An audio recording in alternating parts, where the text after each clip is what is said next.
a 9 to 5 corporate employee or a digital nomad or a gig worker.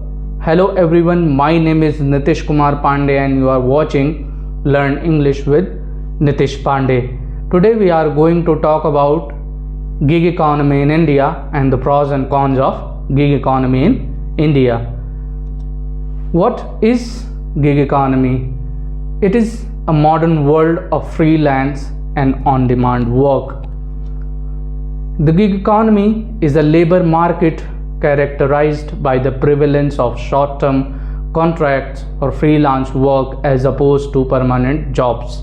In simple, it's task-based rather than time-based. मतलब ये एक time-based काम नहीं होगा, task-based होगा, जिसमें मान लो आपने 1 घंटे का काम किया तो आपको 1 घंटे के ही पैसे मिलेंगे.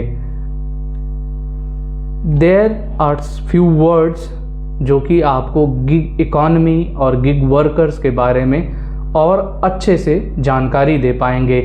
पहला वर्ड है गिग.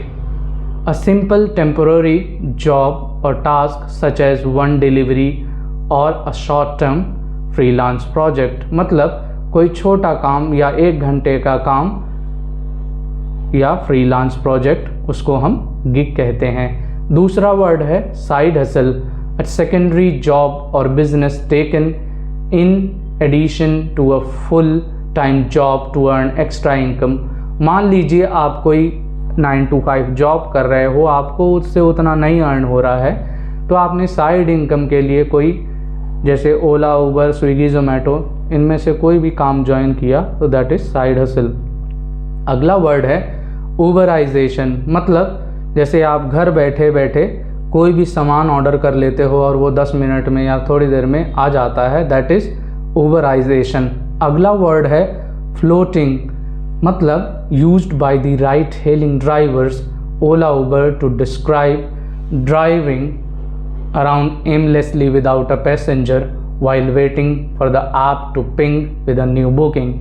ये वो ओला एंड ऊबर ड्राइवर्स होते हैं जो इधर से उधर एमलेसली घूमते हैं ताकि उनको एक नई बुकिंग मिल जाए ऐप के थ्रू.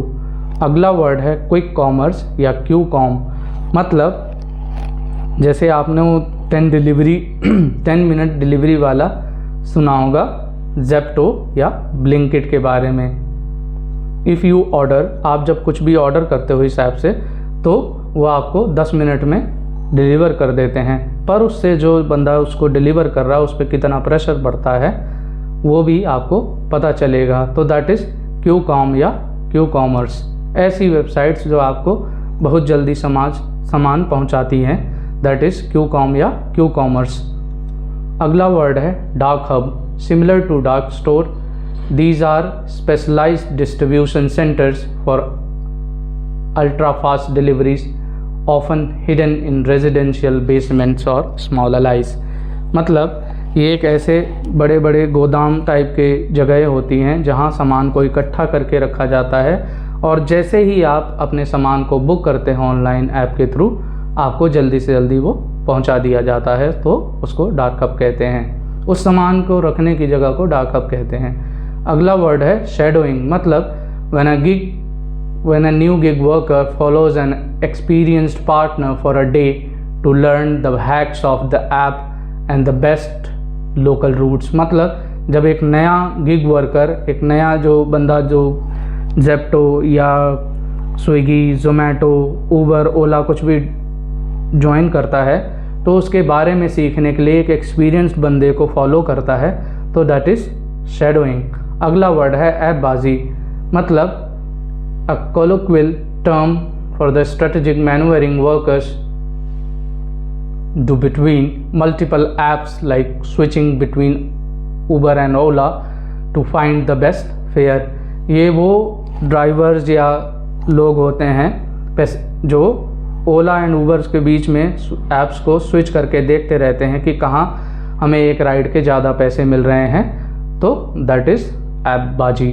अगला वर्ड है punter. A slang term around borrowed from the UK but used in some Indian metro circles to refer to a customer who is difficult और likely to cancel at the last time। ये एक slang है या word है, उन लोगों के लिए यूज़ किया जाता है, उन जो कस्टमर्स के लिए यूज़ किया जाता है जो बहुत मुश्किल से मिलते हैं, पर उनके साथ ज़्यादातर खतरा यही रहता है कि वो लास्ट टाइम पे आपकी राइड को कैंसिल भी कर सकते हैं। अगला वर्ड है pink collar gig, refers to a gig work traditionally performed by women such as at home beauty services or specialized caregiving found through apps like Urban Company। ये वुमेंस के लिए टर्म यूज़ किया गया है जो beauty services या makeup artist या जो भी सर्विसेज आपको घर पे चाहिए वो देते हैं, तो उनके लिए ये वर्ड स्लैंग या वर्ड यूज़ किया गया है पिंक कॉलर गिग। आइए जानते हैं pros and cons of gig economy. Pros, flexibility, इसमें आप जब मर्जी आए तब काम कर सकते हो। Work when and where you want, मतलब जब जहां आप जैसे चाहो काम कर सकते हो।